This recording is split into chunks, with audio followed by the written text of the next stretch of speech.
Good evening, I'm Layla McKinnon. Welcome to A Current Affair. First tonight, the Kiwi invasion. They're moving here in record numbers, but New Zealanders say they're being treated like second-class citizens. Now they're campaigning to get the same benefits as Australians, including the dole.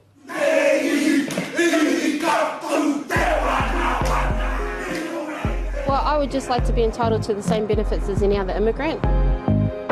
It's discriminatory, it's unfair, it needs to be changed. Give us a fair go. It'll turn the tap on, it'll open the floodgates.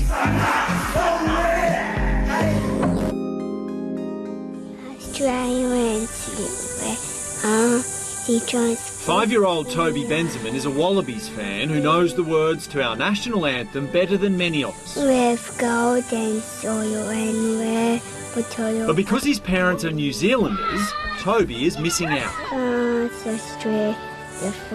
Toby's got quite a complex range of mild disabilities. Toby was born at Sydney's RPA hospital at just 24 weeks gestation, weighing 600 grams. The best medical care in the country helped save him. But because his parents are Kiwis, this little Aussie battler can't access the full range of treatments he now needs. Now this one says Simon. Unfortunately, we're having to pick and choose which specialists and therapists he sees due to the cost to us. Despite being born here, Toby has to wait 10 years to get citizenship.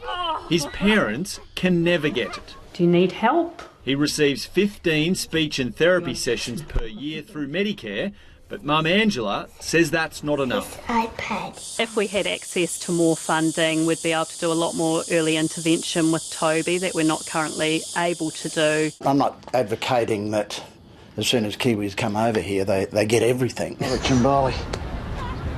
Thanks for coming. Actor Roy Billing plays an Aussie character oh so well. Turn around, kneel down. Look, there you go. Fred Hollows. But he's actually a Kiwi who, like many others, moved to Australia to become a household name. You got Fred Hollows, the Finn brothers, Tharlap.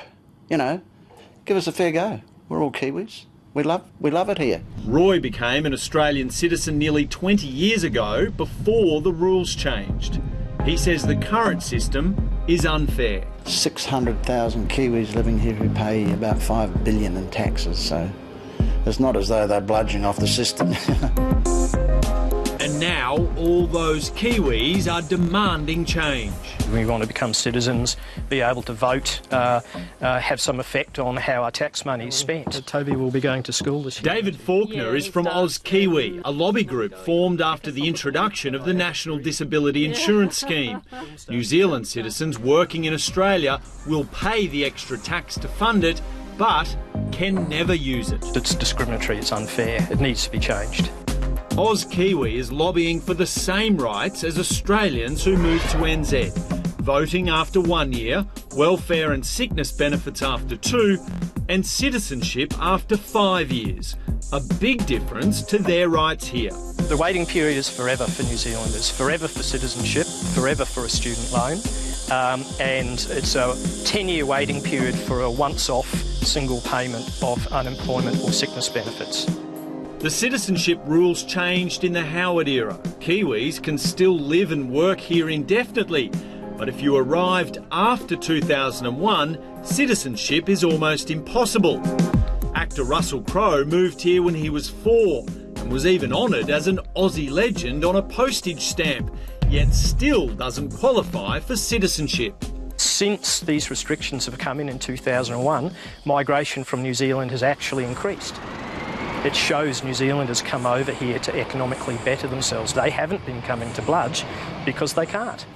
The idea of not giving them access to these benefits was to say, hey, don't come. They've still come anyway. Gary Hardgrave is a former Howard government minister turned radio commentator who has concerns about the number of Pacific Islanders who freely migrate to Australia via a New Zealand passport. I don't think it's the back door, it's actually the front door. It's the only door. I mean, you just fly across. The latest statistics show of the 40,000 Kiwis who migrated to Australia last year, a third of them, or 13,000, weren't actually born in New Zealand. They get no support. They get absolutely no settlement services support. They don't get any English language training. They don't get any skills on how to be part of our society. You know, the advertisements in New Zealand are sun, sand and surf, you know, and lots of work. Vicky Rose runs a neighbourhood centre on Queensland's Gold Coast that helps the growing number of Kiwis who move there but struggle to find work. There's no help for further education, and that's actually one of the biggest contributing factors, I think, to the problems here.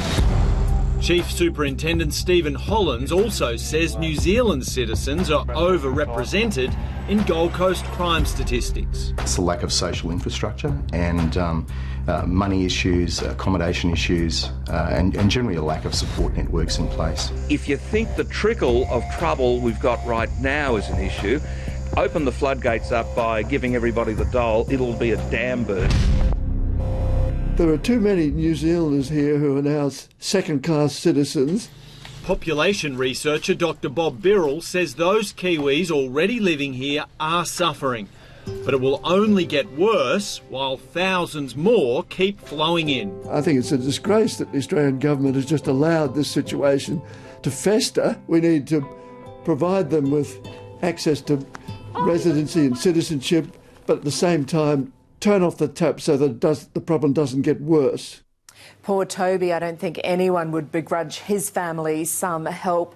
And I think the Kiwis raised a few good points there, but the Immigration Minister says there are no plans to change these arrangements. Let us know what you think, and the full statement is on our website.